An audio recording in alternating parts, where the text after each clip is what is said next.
একজন রাজনীতিবিদ বাংলাদেশে আছেন, খড়গ যেকোনো সময় আপনার উপরে নেমে আসতে পারে। যদিও ক্ষমতাসীন বর্তমান প্রধানমন্ত্রীর বাই ডিফল্ট আপনার আত্মীয়। সেদিক থেকে হয়তো আপনি সুবিধাজনক অবস্থান পেতেও পারেন। বাই ডিফল্ট মানে কি? মানে জন্মসূত্রেই আপনার আত্মীয়, এবং পরে আবার আরো ঘনিষ্ঠ আত্মীয় হয়েছেন। একদিক থেকে আপনার খালা, আরেক দিক থেকে আপনার খালা শাশুড়ি। সো দুই দিক থেকে আপনি একটি সুবিধাজনক অবস্থায় আছেন। আপনার ওই ক্রেডিটও আমাকে দেওয়া উচিত যে আমি যদি এই অবস্থান না নিয়ে ওই দিকের অবস্থানে থাকতাম তাহলে আরো কত ভালো থাকতাম।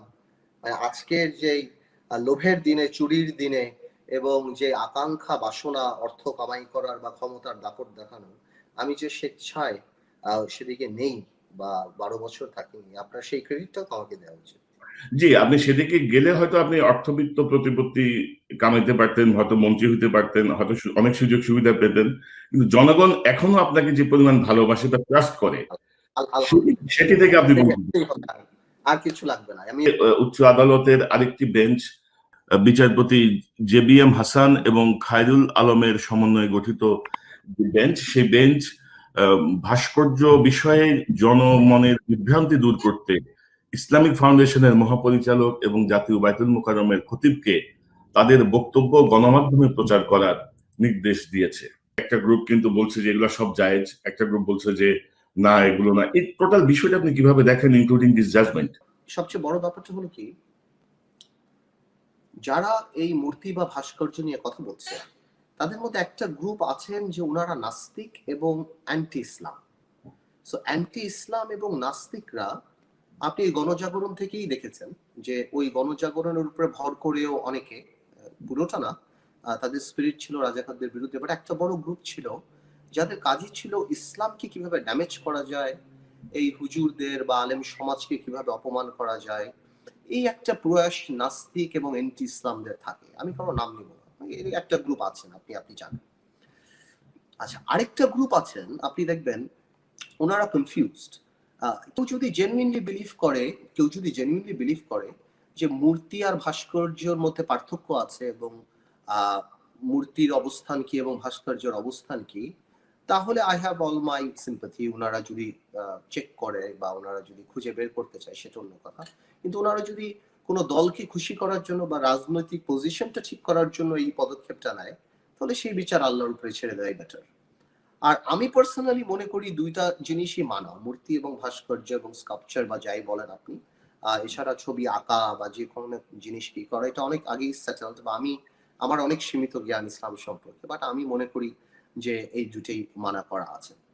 কিন্তু এটাও আবার সত্যি কথা যে আমি এটা মানে ইসলামিক পয়েন্ট অফ ভিউ থেকে বলছি যে আপনি এই রাত্রেবেলা মূর্তি ভাঙাটাও কিন্তু আমার কাছে খুব একটা লজিক্যাল না। ইসলাম it gives a negative image. ইসলাম এত উইক না যে আপনি রাত্রেবেলা আপনার ভাঙতে হবে এটা, এবং এই ভাঙার ব্যাপারটাও ঠিক না। আজকে যারা মনে করে, একটা কথা মনে রাখবেন কনক ভাই, আমরা কিন্তু অনেক বড় একটা ক্রাইম ইসলামে কিন্তু সুদ খাওয়া, কিন্তু আমরা কিন্তু ব্যাংক ওপেনিং করি আপনার মিলাদ দিয়ে।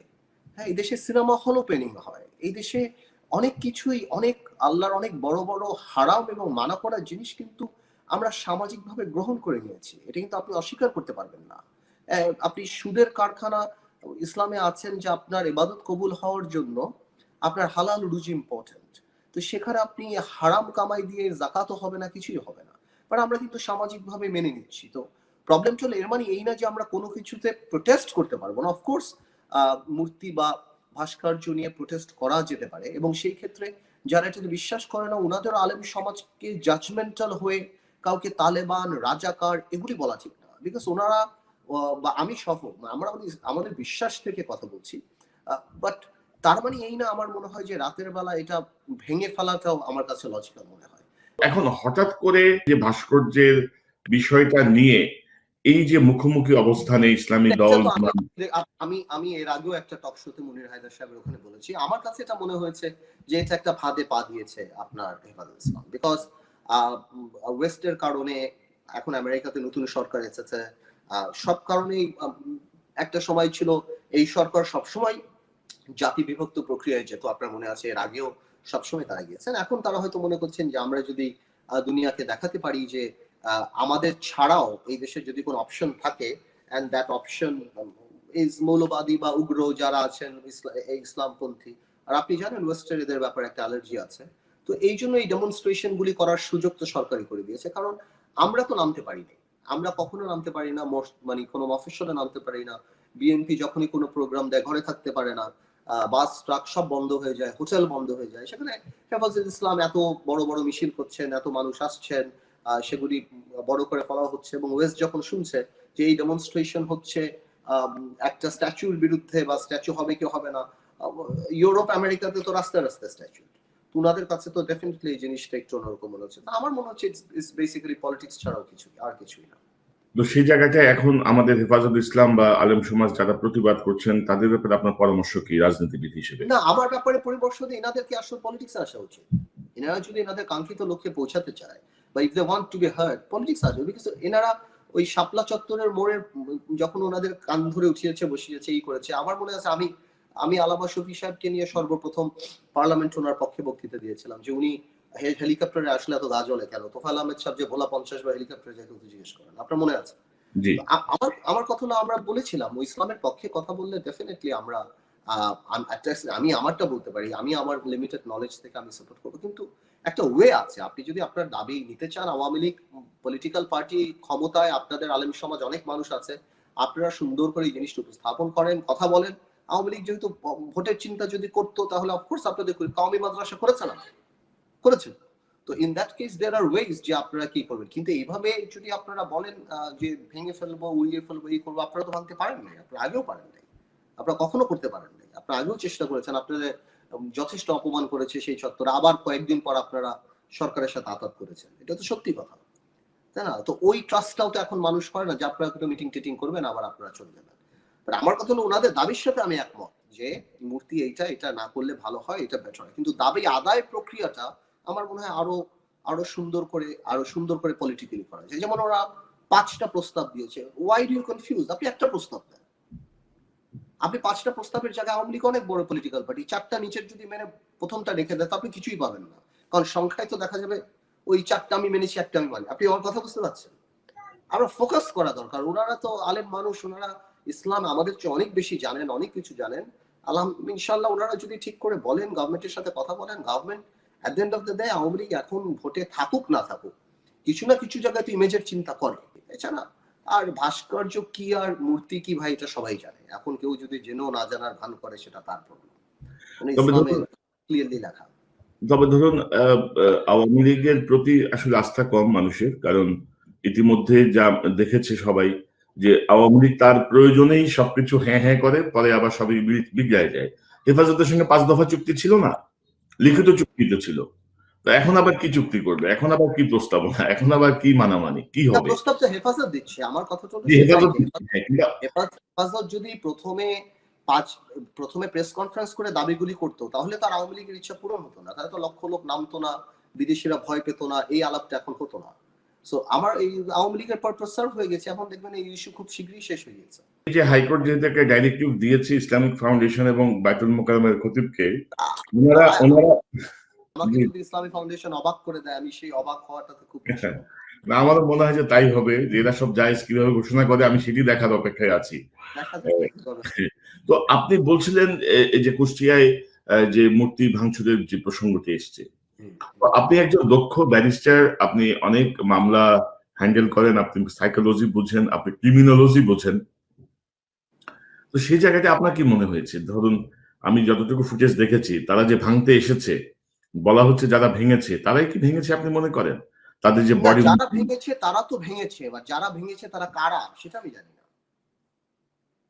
অর্থাৎ সিসিটিভি, মানে যেই দুইজন এসেছেন ওই দুইজনই ভেঙেছেন হয়তো, কিন্তু ওনারা কোন দল করেন, কোন আদর্শে বিশ্বাসী, বা কারা করেন, বা ওনারা কোথা থেকে আসছেন, সেই আইডেন্টিফিকেশন তো আমি বলতে পারি না। সো আমি বলতে পারি না এটা হেফাজত ইসলামী করেছেন, বাট আমার আর্গুমেন্ট হলো যদি করে থাকে কোনো কারণেও, এগুলি ডিসকারেজ করা উচিত। বাট আমি একদমই বলতে পারি না যে এটা কে করেছেন। আমি মনে করছি মূর্তিটা ভেঙে ফেলছে, দ্যাটস ইট, এর বাইরে আমি আর কিছু মনে করছি না। আমি দেখছি যে মূর্তিটা ভেঙে ফেলেছে, এবং যেই রকম হিউম্যান ক্রাই বানানোর চেষ্টা হচ্ছিল, মানে যেটা যেই করুক আর কি, ওটা হয়নি। না, আমি তো এই সংক্রান্ত সংবাদপত্রের নিচে যে কমেন্টস গুলো পড়েছি সাধারণ মানুষের, বেশিরভাগ সাধারণ মানুষ মনে করে যে এটি সরকারই ভেঙেছে।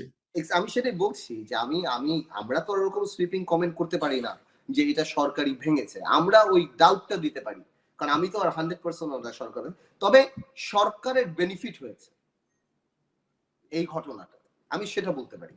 মানে ওই যে ক্রিমিনোলজি থিওরি অনুযায়ী হু ইজ দ্য বেনিফিশিয়ারি, এই গ্রাউন্ডে সরকারের পলিটিক্যাল বেনিফিট সরকারের হয়েছে এই জিনিসটাতে। এতে তো আর কারোই কিছু যায় আসে না। বঙ্গবন্ধুর সারা বাংলাদেশের মূর্তি ভাঙলেও কিছু, বঙ্গবন্ধু ইতিহাসে বঙ্গবন্ধুর জায়গায় থাকবে, এবং যাদের বঙ্গবন্ধুকে সম্মান করার তারা সম্মান করবে, তো ওখানেই থাকবে। সো আমি তাই বলছি যে বেনিফিটটা আমি সবসময় দেখি যে পলিটিক্যাল বেনিফিট, এই হেফাজতের আন্দোলনে কার বেনিফিট হয়েছে, তারপর এই মূর্তি ভাঙাতে কার বেনিফিট হয়েছে, তা এটা দিয়ে মানুষ ঠিক করবে অ্যাকচুয়ালি এটা কে করতে পারে। তো পার্থ ভাই, আপনার একটা বক্তব্য আমরা শুনে আসি বেশ কয়েক বছর আগের জাতীয় সংসদের বক্তব্য। ঠিক 96-এর মতো এক দরবেশ এসে হাজির হলো।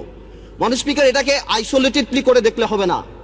আজ থেকে 3-4 বছর আগে যারা সেলফ ডিক্লেয়ার্ড ব্যাংক্রাপ্ট ছিল, আত্মস্বীকৃত দেউলিয়া, যারা নিউজ পেপারে বলেছিল 700 কোটি টাকা 800 কোটি টাকা লস, যাদের 1000 কোটি টাকা বরং, সেই দরবেশরা এই 2 বছরে ব্যাংকের টাকা শোধ করে আরো 10,000 কোটি টাকার মালিক হয়ে গিয়েছে। এই দরবেশ এবং তার সাথে তাদের বিভিন্ন মুরিদ। তো এই যে দরবেশের কথা যেটি আপনি বলছেন, দরবেশ তো টিকেই আছে।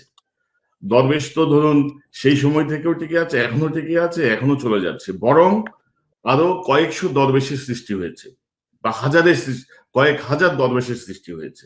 দরবেশ বা আপনি যে ব্যক্তি বলেন, কারো বিরুদ্ধে পার্সোনাল আমার কোনো প্রবলেম নেই। আমার প্রবলেমটা হলো ওই সময় সিস্টেম যেটা এক্সিস্ট করছিল, যে শেয়ার মার্কেটে ডেকে ডেকে মানুষকে ফকির বানানোর যে একটা পায়, তারা ইচ্ছা মতো দামগুলি বাড়িয়ে দিয়ে আবার নিচে নামানো, আবার করা। এবং একটা ইভেন কি আমার বিশ্বাস সরকারেরও কিন্তু অনেক সময় জানে না। আপনি জানেন, আপনি আমার কথা শুনলে অবাক হবেন যে সরকার হয়তো মনে করা আছে ও হয়তো 200 কোটি টাকা চুরি করছে, ও যে 20,000 কোটি টাকা এই ফাঁক দিয়ে চলে গিয়েছে, মাঝে মাঝে সরকারও কিন্তু অবাক হয়। যেমন ওই সময় আমি সামিটকে নিয়ে বক্তব্য দিয়েছিলাম, যে সামিট কিন্তু ওই ওই ওই ওই ওই ওই ওই ইসে ছিল যে তারাও কিভাবে 10,000 কোটি টাকা 20,000 কোটি টাকা শেয়ার মার্কেট থেকে উঠাবে ওই মেঘনাঘাট পাওয়ার প্ল্যান্ট গুলি করে। আর আমার ওই বক্তৃতার পরে অনেকেই নড়ে চড়ে গিয়েছে। আপনি পুরো বক্তৃতাটা দেখতে দেখতেন যে লোটাস কামাল সাহেব 20 টাকা শেয়ার 120 টাকায় আপনার ওই সময় বিক্রি করেছিল। পুরো বক্তৃতা দেখলাম দেখবেন। সো আমি যে বক্তৃতা দিয়েছিলাম ফ্যাক্টস এন্ড ফিগার্স নিয়ে, আমি প্রথমে বেসিক ব্যাংক যে 4,500-5,000 কোটি টাকা চুরি হয়েছিল সেটার কথা আমি বলেছিলাম, যার কারণে হয়তো কিছু হয়নি, আবার অনেক কিছু হয়েছে। মেবি বাচ্চু সাহেব জেল খাটেননি, বাট আজকে সারা বাংলাদেশ জানে যে এই করাপশনটা যে হয়েছে, এবং এই কথা যখন উঠে আওয়ামী লীগ চুপ করে থাকে। আওয়ামী লীগ সরকার ক্ষমতায়, যেভাবেই হোক তারা ক্ষমতায়, তারা কেন এইসব লুটপাটকে প্রশ্রয় দিচ্ছে বা কোনো কার্যকর পদক্ষেপ নিচ্ছে না? কিন্তু না, আমি কিন্তু এটা আসলে বুঝতে পারি না যে এই পরিমাণ দুর্নীতি, হাজার হাজার কোটি টাকা, ছাত্রলীগের ছেলেদের কাছে 1,000 কোটি টাকা, সবার কাছে এত কোটি টাকা, আশেপাশে মানে সব জায়গাতেই টাকা কামানোর একটা কম্পিটিশন। মানে আওয়ামী লীগের মতো এমন একটা দল, এত বড় রাজনৈতিক দল, সেখানে বঙ্গবন্ধুর অবস্থান কোথায় ছিল, এই সময়কার রাজনীতিবিদদের আপনার মোরাল ভ্যালুস কোথায় ছিল, সেখানে এখানে এরা যারা মুজিব কোড পড়েন, এনারা কতখানি ধারণ করেন, আমার খুব অবাক লাগে এটা চিন্তা করতে, যে এই টাকাটা কোনো সময় বরকত নিয়ে আসবে না। এবং এখন কিন্তু সত্যি কথা বলতে আমি কিন্তু অনেকেই কিন্তু চিন্তিত, বিকজ এমন টাকা, বুঝেন, আপনি একটা ডিজি ড্রাইভারের কাছে 100 কোটি টাকা। সো আপনি চিন্তা করেন এমপি মন্ত্রীরা যেভাবে টাকা কামাচ্ছে, এই টাকা দিয়ে ওনারা করবেন কি? ওনারা তো আসলে এই যে কানাডাতে যেগুলি শুনছি, ব্যবসায়ী থেকে আরম্ভ করে আমলাদের যে অবস্থা বা রাজনৈতিক নেতাদের যে অবস্থা, এটা আসলে অনেক প্যাথেটিক অনেক ভাই। এটা আমাদের জন্য অনেক দুঃখজনক যে আমরা এই পর্যায়ে চলে আসছি। আর আওয়ামী লীগের মতো একটা বড় দলের এই ধরনের স্টিগমা নিতে হবে। আপনি দেখুন গত 12 বছরে আওয়ামী লীগের কোনো মন্ত্রী এমপির জেল হয়নি একটা টাকা চুরি করার জন্য। আপনি দেখেন কত বড় বড় নিউজ আসছে, কত এমপি মন্ত্রী নিউজ আসছে। ওই যে ব্যাংকের নাম পর্যন্ত পরিবর্তন করে ফেলতে হয়েছে আপনার, ফার্মার্স ব্যাংক, তারপর আরো কত ঘটনা আছে। দেদারসি বিদেশে সবাই, অনেকে পাসপোর্ট নিচ্ছে, অনেকে বাড়ি বানাচ্ছে। ভাই না, এটা এই গভর্নমেন্ট কেন জানি এই ব্যাপারে উদাসীন।